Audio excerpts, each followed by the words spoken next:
So hello my friends, in today's video I'm going to show you guys really quickly how to actually transport PSD and TIFF images from your computer over to your iPad so you can actually edit those files as high resolution files in Affinity Photo. So right here on screen you're going to see that I have iTunes open.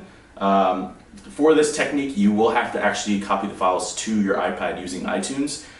Prior to that, you will have to download an application through the App Store that will allow this process to happen. But what you're going to do first and foremost is connect your iPad to your computer using just the normal iPad Lightning cable. Go over here in iTunes so that you can see the information presented on your iPad. What we're going to be able to, how we're going to be able to do this is going through file sharing. So file sharing allows you, when you have certain apps that create basically their own file structure and file platforms within the iPad and iOS ecosystem, file sharing allows you to actually copy non-native iOS supported documents and files and file formats to the iPad through iTunes. So basically how to do this though, you will need to download File Explorer. So File Explorer, this is icon right here, FE Explorer. I'm going to scroll over on the iPad and show you what that looks like. This is File Explorer right here.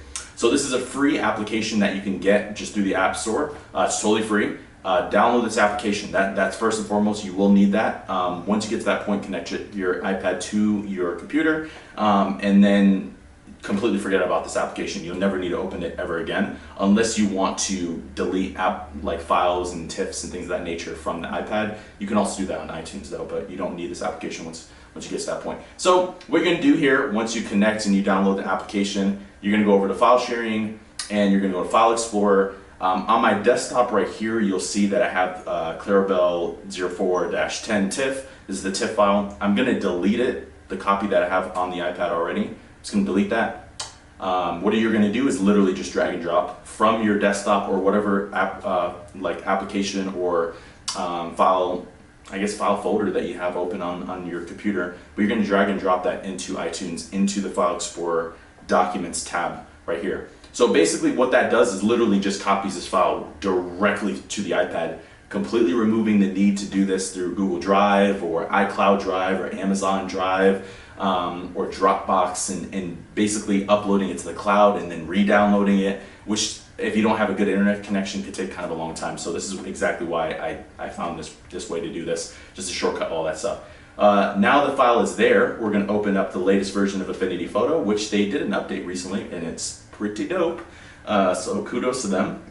We're going to go over here into the plus. We're going to hit open from, or sorry, import from cloud. They actually changed the nomenclature a little bit here. And you're going to go to on my iPad, File Explorer, and then Clarabelle 04-10. Boom, the TIFF file is literally right there. I mean, that takes 20 seconds, 30, 40 seconds, you know, depending on how secure your cable is. My cable's a little hit or miss, so sometimes it can take a little bit of time, but boom, it's right there. There you are, right there, loaded right up. Let's go into our settings here, and you can kind of see some of the settings that it imported them to.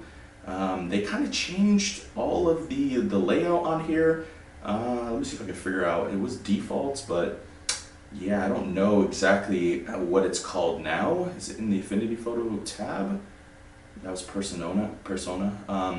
Yeah, I don't really know. They just did an update. This is the latest version of Affinity Photo that got updated yesterday, and they kind of changed some of the tabs and things of that nature. But before, you would go to this Documents panel right here and then go down to Document Settings or Preferences, and it'd show you that it's a 16-bit TIFF. But yeah, this is the TIFF right here, high resolution version. You can kind of see all the detail right there, which if I exported this as a high res JPEG, you wouldn't have all this detail right here. So that's how you do that right there, my friends. That's pretty much it for today's video, just kind of showcasing how you can transfer over PSD TIFFs, other high resolution versions, file images from Capture One, Lightroom, Adobe Photoshop, whatever your platform is, Adobe Camera Raw, and then you can copy those directly over to iPad for use in Affinity Photo. So that wraps up today's video. As always, you know, hit that subscribe button down below, like, comment, subscribe. If you have any questions or you have any feedback or things that you'd like us to do in a future video, by all means, shoot us a comment. Reach out to us on social media if you found this video helpful, or if you have any feedback or things that we can make improvements on, we are open to all that stuff. We review every single comment that you guys send us. So until next time, my friends, peace out.